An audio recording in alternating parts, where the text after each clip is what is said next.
Hello and welcome back to the cricket draft. The county championship is it's on, isn't it? It's well in its flow. We are looking ahead to game week 4, and a little bit of a look back to game week 3. My name is Dan Jadzevics. I am joined by Dan Weston.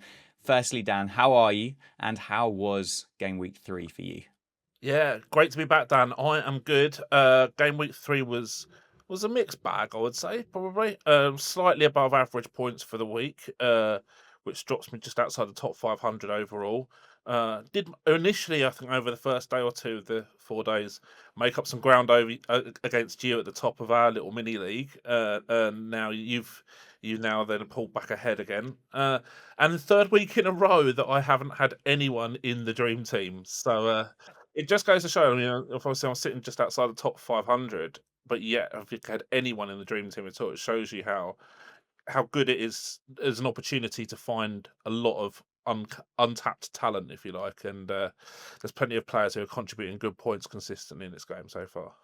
Yeah, absolutely. Yeah. Something that we'll talk about a little bit later in the episode about some different options when looking ahead to game week 4, 5, and 6 when we've got teams that aren't playing. If you don't know who isn't playing over the next there are 6 teams who are playing across those next 3 game weeks. And if you didn't catch it, go and watch back last week's episode where we give you that information. But that dream team that you mentioned, Tom Haynes, Ben Compton, Alex Lees, Dan Lawrence, Luke Proctor, James Bracey back in there, Matt Way, Ethan Brooks, Ferguson Neal, Jamie Porter and Nathan Gilchrist make up that dream team. So let us know if you picked up any of those players. It was for the first time this week that I didn't have a player in that team as well. But a little bit to look back on. We had I'll put it in inverted commas, a catch by Jamie Porter, which caused a little bit of controversy. And then the other thing as well, which maybe is a bit more of a talking point, something that we spoke about players dropping from Div 1 to Div 2 and finding life easy, is Lancashire. And how many people have packed their team up with Lancashire players thinking that would be the case. And actually, there's only one player from Lancs that has scored over 400 points this year so far on the cricket draft. Are you sticking with Lancs, Dan, or are you sell at the moment? Bit of both, probably, Dan. So look, I'm before the season started, I thought Lancs would do pretty well. Obviously, on paper, they got a good squad. All of the media that I read predicted that they were going to romp to the title, and obviously, it hasn't manifested itself like that at all. With regards to like dropping their players, look, I'm going to have to because they don't have a game this week. So that's going to happen, but it's not necessarily because of the struggles I'm doing. It's because they don't have a game. So look, I still think that they're going to do okay, and their bowling in particular, I think, will do fine. The problem is that they don't seem to have any idea what their best bowling lineup is, and that's a problem. So when you're picking players who are 7+ million and you're not even sure if they're going to play because they all seem confused at the club about who their best bowling lineup is, it's a tricky one. So yeah, that scares me a little bit. But someone like a Jennings, for example, I would have said would have been a pretty prominent point scorer with the bat as well. So he'll probably be someone I'll still keep focusing and look for opportunities to move him in if necessary throughout the season. If I'm leaving him out this week. Yeah, absolutely. Well, one final look back at game week 3 is just have a look back at a couple of player picks that kind of took our interest. I'll go first this week, Dan, because I feel like I want to. I'm going to go with Safe Zabe, the left arm finger spinner batting all rounder from Northamptonshire. It's a little bit look back for game week 1, 2, and 3, to be fair, with the view of how much spin was bowled and the fact that there was no Calvin Harrison in that opening game. But so far this season, he's averaging 200 points a game for £6.3 million. He's only owned by 3.8% of players. Now, Northamptonshire don't have a game in game week 4, so it's not someone that you can look to bring in. But somebody throughout the rest of the course, through the course of the season, he's going to bat top 6. He is probably going to bowl through the course of the summer as well. Think he could be a really good pick at 6.3 million, particularly, hopefully anyway, as the summer gets hotter and drier and more spin is needed. And we've got those Kookaburra rounds to come as well. So that would be he would be my player pick from game week 3, 198 points against Derbyshire, and he didn't even bowl. Well, he's also a great fielder as well, so that there's going to be extra points coming from the field compared to the average player as well. So I think that's really important as well. So yeah, true three-faceted player when the situation is right. Obviously, Calvin Harrison coming in for Northampton's probably constrained his bowling output a little bit, but as the season progresses, especially towards this sort of mid to end of summer, I expect him to bowl quite a bit more as well. Yeah, who are you looking for?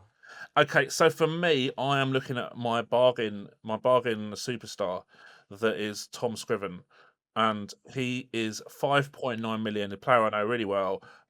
He's only selected by 2.3% of players, and he's scored over 400 points, so he's in the top 50 for point scorers. He's a player that I've had throughout the season so far as one of my all rounders. He's definitely a fantastic budget enabler in this game.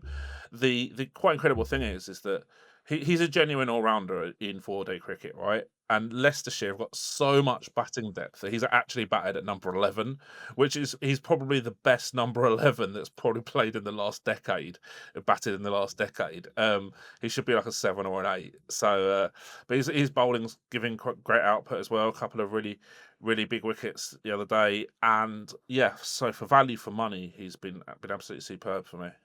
Yeah, and one of those players that is going to be available over the next couple of weeks as well. So there you go. There's some insight from Dan there as to who maybe you could be looking at if you wanted to make some changes for game week 4, 5, and 6. But let's start looking ahead and let's have a look at some of these players that you, the viewers, have signed and sacked over the last couple of days ahead of game week 4. Calvin Harrison has come in. Don't want to disappoint anybody, but he only had a 2-match loan with Northamptonshire, and that's him back to Notts, I believe. Matty Potts is in, Tom Haynes is in, Ian Holland and Fergus O'Neill, who, again, similar to Calvin Harrison, is a player that will be departing from the county championship in the not-too-distant future, as he only had a 1-month loan with Nottinghamshire. Going out, Keaton Jennings, as we mentioned, Liam Dawson, Sam Cook, Simon Harmer, and Johnny Bairstow. So, some people have got some serious cash to spend building their teams up over the next couple of game weeks. Plus, obviously, we've got more transfers, which we'll talk about. But with some of those players that are going out, your Jennings, Dawson, Cook, Harmer, Bairstow, they're your staples. They're your family names. They're the ones that you build your house upon to score you a load of points. Is it right, Dan, to get rid of them, or should you be thinking about, do you know what, they are going to come good because I know their quality? I think it's not so much that there's any doubt about their quality at all. We know that they're super players, and in this game as well, brilliant point scorers over a consistently long period of time. I think it's more to do with the fact that people are looking to free up money ahead of a game week where there's a lot of teams not playing, and people are saying, well, okay, well, I don't want to drop an 8-ish or more £1 million player to my bench for a week because it constrains my players who I can bring in. And when you've got 4 free transfers, as we'll talk about a little bit later in this show, you've got the option of doing that, and then maybe looking to bring them back in game week 5 if necessary. Yeah, as you say, if you as long as you keep the funds available, then you can certainly bring them back quite quickly and quite easily, which is good. But if you're unsure of players, if you're unsure of their availability, injury news, or predicted lineups, anything like that, make sure you are following the Cricket Draft across all of the social media channels, where ahead of the game they will be reposting matchday squads, they will be posting predicted 11s, they will keep you up to date with new signings, outgoings, injury news, and all of that good stuff that you need to be able to make sure that you are in the best possible position come 10:30 on Friday morning when those final 11s are actually announced. But a couple of things you might have missed from game week 3 and which might impact your decision making going ahead to game week 4. Firstly, and two names that we've mentioned already, Simon Harmer, Liam Dawson, they only bowled 20 overs between them in game week 3. And that is a lot of cash that you are investing in Harmer and Dawson at the moment if they're not going to bowl. Now, I know that Hampshire aren't going to be playing this week, so that's potentially a reason as to why it would be a good idea to remove Dawson for a week anyway. But just to let you know, that's what happened game week 3. 7 of the 10 top all-rounders in the game are worth less than £7 million. So there are bargains out there, and maybe you don't have your superstar. Maybe you have a team of £7 million players to build your foundations on. And finally, with the fact that there are so many good options about there is one player which is 25% plus owned, that's in the top 38 players in the cricket draft, which is quite easy for me to say that, isn't it? But there you go. That's how kind of open and how many options there are. And as I say, looking ahead, 4 transfers, 4 free transfers, 3 penalty transfers. You could change 7 players this week, Dan, if you wanted to. And with so many high scoring options available, we're spoiled for choice, aren't we? Yeah, definitely. And this is the beauty of the championship with 18 teams and maybe a bit of rotation as well, sort of 15-ish players being in the core squad for each county. You're looking at 270 players as a kind of core player base in this. And yeah, there's so many bargains out there. There's so many, players a little bit under the radar, like Tom Scriven, who I mentioned earlier, as I only owned by just over 2% of teams. That there's provides massive value for players in this particular format in the cricket draft, and it's actually really really fun. And it's my first time I've actually done the championship. Obviously, started in the Big Bash over the winter when we started doing the show for that as well, and for me, like it makes the game so much more enjoyable as well. Like it's fun to find the low hanging fruit that is actually really cheap but can provide some good options. Yeah, absolutely. And with game week 4, 5, and 6 ahead, with these teams starting to have these weeks off, this is where things start to get a little bit trickier, I think would be fair to say. But only on the sense of you potentially might want to start having one eye forward as to who's playing next week and the week afterwards, depending on what transfers you want to make. As I said, there are 4 free ones, 3 penalty ones, and don't be afraid to use those. They cost you 75 points, and there are plenty of players scoring over 75 points a game Mm. that you would at least break even on, so it won't actually end up costing you anything. And potentially utilizing that bench as well, and that's potentially the importance which we've spoken about of spreading those funds around rather than just investing in the 11. But is that something that you've done, Dan? What advice would you give those that are watching? Is that something that you've been thinking about in the build up to game week 4? Yeah, a little bit. I'm conscious of some sort of pinch points in my squad with regards to the teams who are playing in week 4. At the moment, I'm touching a lot of wood here if I say this. Is that I might get away without having to use a penalty transfer, but as you say, with 75 points, the average, many players are earning average of way over 75 points per game. I won't be afraid to use it if necessary. As long as Jamie Smith comes back in for Surrey after being rested last week, I think I might be able to get away with it because I've got 4 players I can move out who haven't got a game and still have an 11 that's really quite strong. So, and I'd have almost 31 million to spend on those 4 players as well. So that's going to be a fun challenge for me this week, and I'll definitely be checking the team news at 10:30, 10:40 on the morning of the game, and checking the cricket draft socials, obviously, because that's the one-stop shop for all team news and squads and just the fantastic information that the cricket draft X account brings. Absolutely. It sounds like you're pretty well catered, to be fair, then over the next couple of weeks. But we'll talk about specifics in just a moment. But we'll talk about the overseas players. The overseas players, you sign them into your counties to bring quality, and you bring them to bring in runs, you bring them to bring in wickets. And so far this year, pretty much all of them have done exactly that. You saw Cam Green turn up for Gloucestershire last week, scored 100 on debut. Dane Patterson turns up for Middlesex, takes 4 wickets. Fergus O'Neill has taken 2 fifers in 3 games.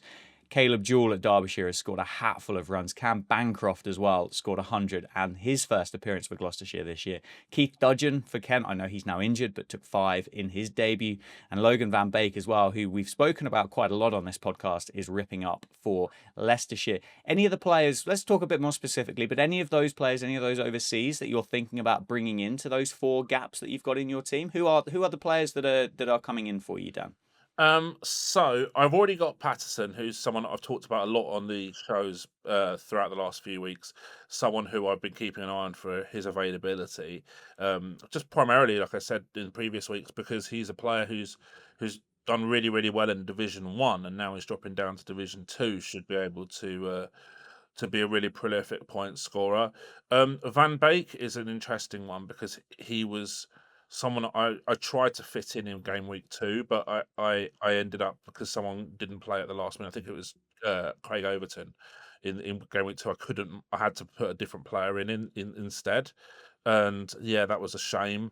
So he's definitely someone on my radar. I'd love to be able to pick Fergus O'Neill, but I don't think there's much point at the moment, because obviously the spell at knots ends after game week 4, so that's a bit of a problem for him. And it's just such a shame that the county championship has to lose a player of Fergus O'Neill's pedigree so early in the season. After, and this is all done because he hasn't played 20 T20 games in the Big Bash. That's Yeah. the reason why. So it's the visa stuff, and it's just such a shame. Yeah, absolutely. Well, as I say, sounds like you're pretty well catered for. I don't think I'm too dissimilar, Dan, to be completely honest with you. I've got 4 players in my starting lineup which will need to be removed and replaced. 1, Tom Press, Joey Everson, Save Zabe, Anderson Phillip. They're the 4 that played for me last week that won't play in game week 4. I've got Craig Overton, Ben Geddes to bring off the bench, so they're 2 really easy swaps for me to kind of sort them out, and that leaves me with 4 transfers then to play around with. The other all-rounder slot and the bowler. And finally, I think I'm going to be able to move on from Che Simmons from my 15-man squad. With nothing personal, Che, if you're watching, but feel like you need to be on the field for me if you're going to be providing value for my fantasy team. But looking at those players, as I say, Craig Overton will come in, which is very expensive, and hopefully he comes good across the course of the next couple of weeks, because Somerset do keep playing. Ben Geddes comes in as well. He started to find a bit of form for Middlesex as well, which has been nice to see. Then I am looking at probably an Ian Holland, I think, maybe a Luke Proctor to bring one of those guys in of a similar kind of budget to Joey Everson. That's the thing where I'm kind of at. Or I free up cash because Anderson Phillip's going to have to go. Really excited about him this year, but as you mentioned, I don't necessarily think Lancashire know what their best bowling lineup is, which makes life slightly more complicated for them. But he would free up 7.7 million if I can find a cheap replacement. The other issue I have got is that I don't think Marchant Dalanga bowled in the second innings for Gloucestershire in their game last week. So he might have a little bit of an injury that I might have to cater for as well. But that's where I am. We know where you are, Dan. Let us know, those of you that have watched, as to what substitutions you're going to be making or what transfers you're going to be making this week. Are you going to use penalty transfers? Are you not going to use penalty transfers? Are you looking further ahead? How are you getting on? Where are you in the league? Who's been your best player so far? And we will see you next week as we review game week 4 and see if any of the information that we've given you has come true. And we look ahead to game week 5 as we have another shot at trying to predict some stuff. So see you then.